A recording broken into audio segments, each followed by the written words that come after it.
tulo yung laway nyo. Sabihan mo naman nga. Kain tayo tol. Kain tayo dito mga tol. Slum. Slum kayo. Sinuwa tol. Ano sa manimong tail? Na may samad lagi. Ito yung sugat pala ni Inuwa. Inuwa tol, tumutulong si Inuwa dito mag-alaga ng hayop. Isang mapagpalang araw po sa inyo lahat mga tol, no? So welcome back sa ating YouTube channel. So for today's video mga tol ay nandito tayo ngayon sa bahay kung saan po sila mama at si papa. So dito po sila nakatira at wala namang problema po dito dahil safety po dito tol, no?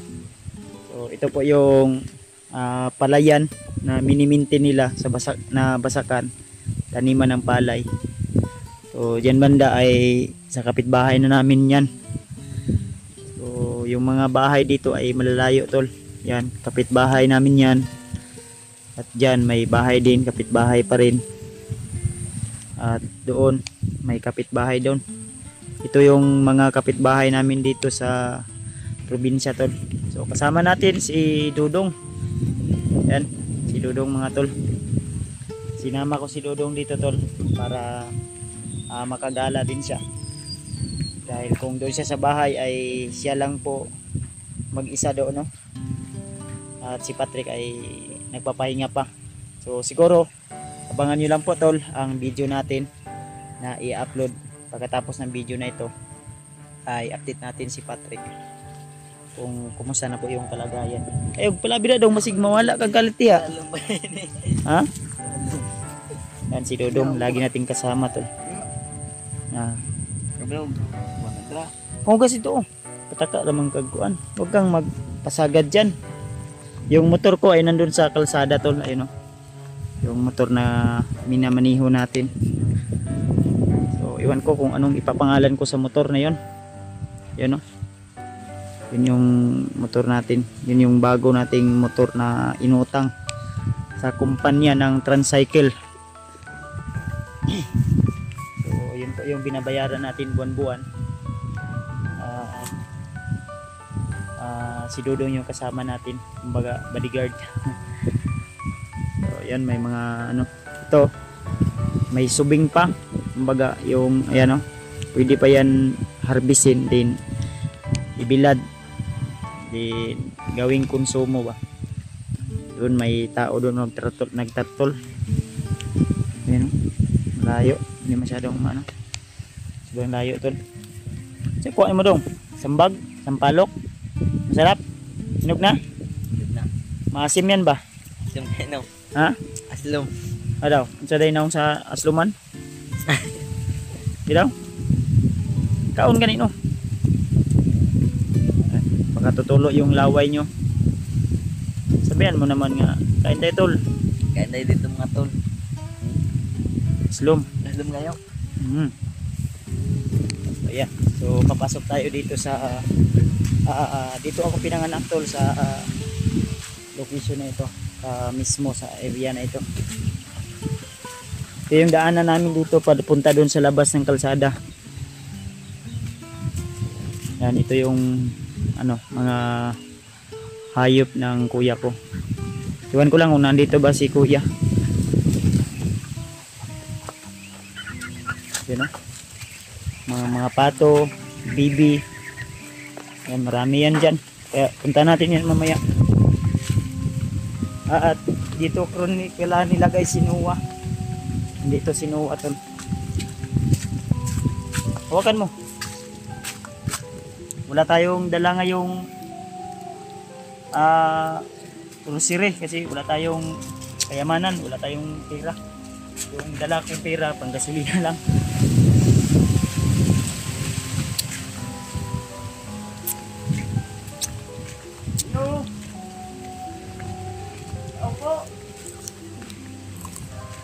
Opo.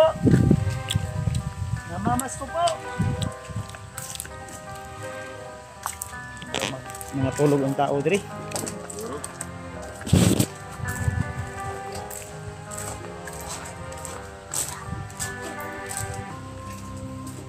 Uy, na si Noah rin. Musta? Musta? Ha? Sinuwa tol. Ano siya man yung tail? Na may samad lagi. Sila mama rin. Uy, ano siya man yung tawanan ni. Hi! Bless, bless. Ag. Okay, bless si mama, bless. Bless ko lang. Bless ko lang. Bless si Lula. Si Lula. May tao rin. Inuwa lang. Asa mga tao rin inuwa? Tulog. Sinuwa tol. Yan si Nuwa. Musta man imong samad? Okay na? Ah, patanaw ra tabi. Ay, ito yung sugat pala ni Nuwa. So, okay na. Wala ko'y dala grocery ron kay nagdali man gud mi nya. Basin sunod balik na ko'y ihatag nimo grocery. Ha?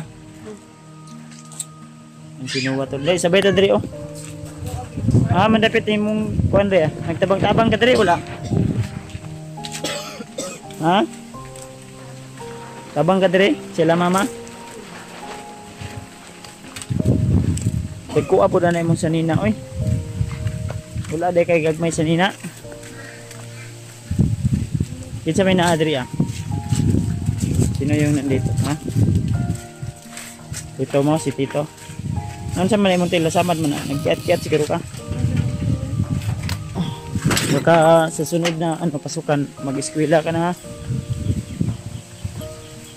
Ito yung Brad. Ama si kuan ito. Ha? Ito yung hayop ng asawa ang magulang ko tol. Adong, ikaw naga sa Batabang ni si Noah dre. Ha? Tumutulong si Noah dito. Si Noah tol, tumutulong si Noah dito mag-alaga ng hayop. Manok, may manok.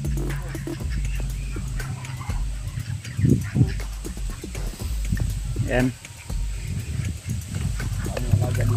Daming alaga no. Unsa man gusto ka diri ka dong? Malingaw kaning mga pato diri ba na may daghan ba diri?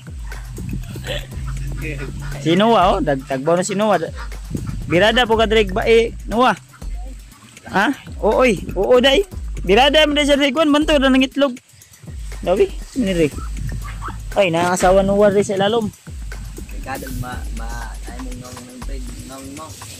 Sa man balay? Gana na gino mo. Ay, naawa day asawa ni Noah diri oh. Asawa ni mo ni? 30 ka bukang itlog. 30 yung itlog ng asawa ni Noah. Siya yung taga-breed dito. Yung mga itlog dito oh, umawas na. Ayan oh.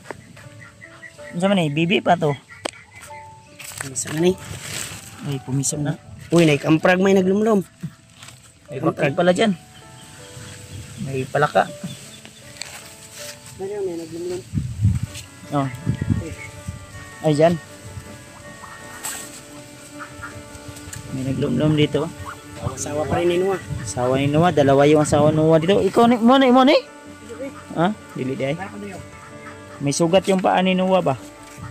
Ano sa man na Noah? Ha?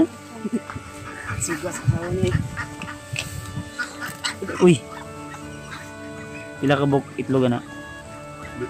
Dili ano kayo. Isog kayo. Isog kayo tol. Matapang daw tol. Ito yung gigiliwan dito ni ano. Ano dyan? Meron pa? Itlog. Daming asawa ni Noah dito. Anong pinakain dito? May bibi. May piso. No. Pagkain, wala nang pagkain dito. Baka may bibili dyan, ibibinta niya to. Ano, may isa pa. Itlog, itlog. Puti na nga asawa ni Noah. Puti. Americans. Noah. Americans. Patag mo Noah. Pangatag ra Noah. Ikaw raman. So, ingatan mo. Sa susunod ko na balik dito, baka bibigyan ko si Noah ng pagkain. Konsumo ngayon, wala akong konsumo. Meron naman kung gusto mo ito. Ha? Kami yung mga bait. Ikaw, drill lang ka dong. Ha? Ako baboy dito. Doon to ba? Yung kapatrik yung manok. Ha? Ikaw yung taga-maintain si Patrick. Anong mini-maintain ni Patrick? Manok? Ang kanawa, dami. Pato at bibi? Delikado nagnadjit mo na ang isa ba? Lahi ba? Hindi na patay garo yan yung lahi no? Yang naunggid ba?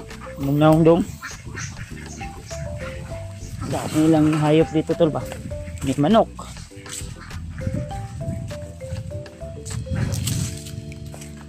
May bantay sila dito oh. Dito ano wa? Dito. Uy, baka mangagat ka ha.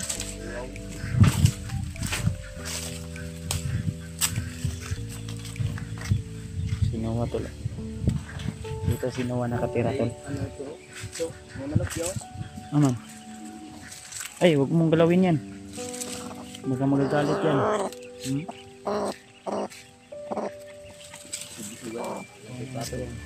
Pato o kwan. Kagin sa mani drink Binoy Noah. Kang?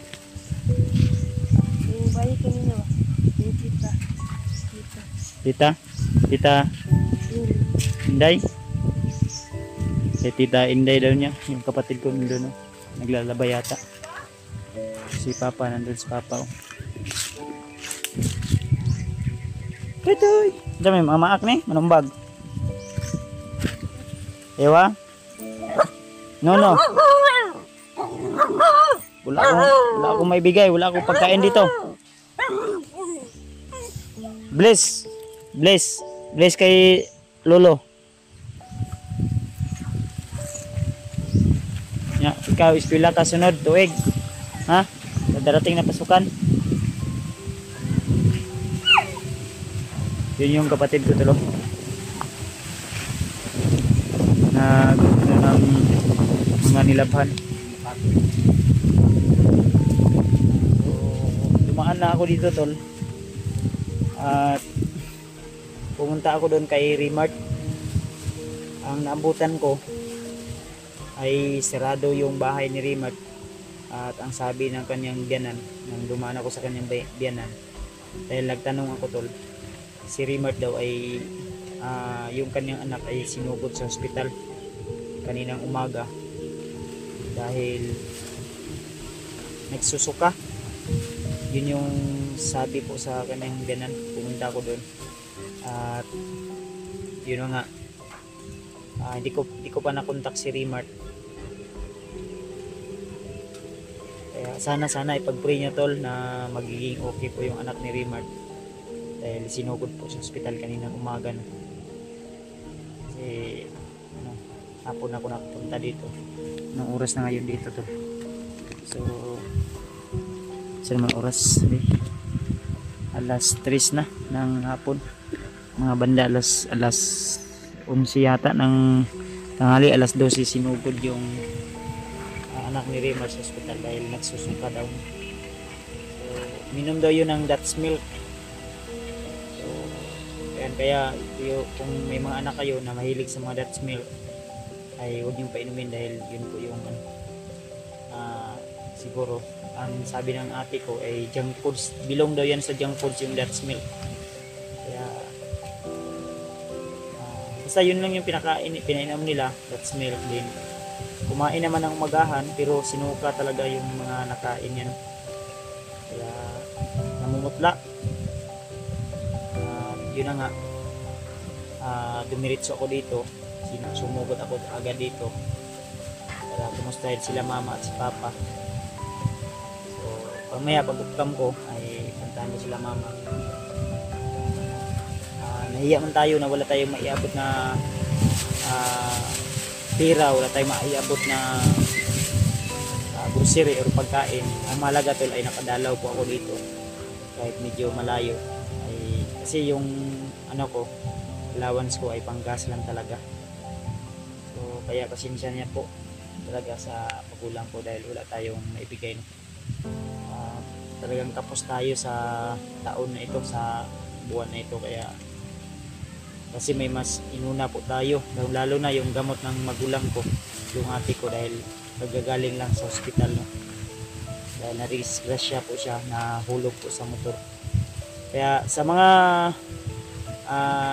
nagbigay po, nagabot ng tulong sa ate ko, ay salamat po talaga sa inyong lahat, lalo na kay kamami Rose.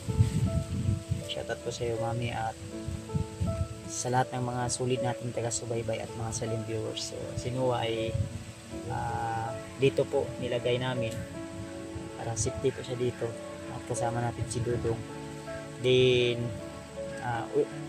mamaya siguro hapon uuwi na rin ako para i-update ko si Patrick para malaman ko yung kalagayan ni Patrick.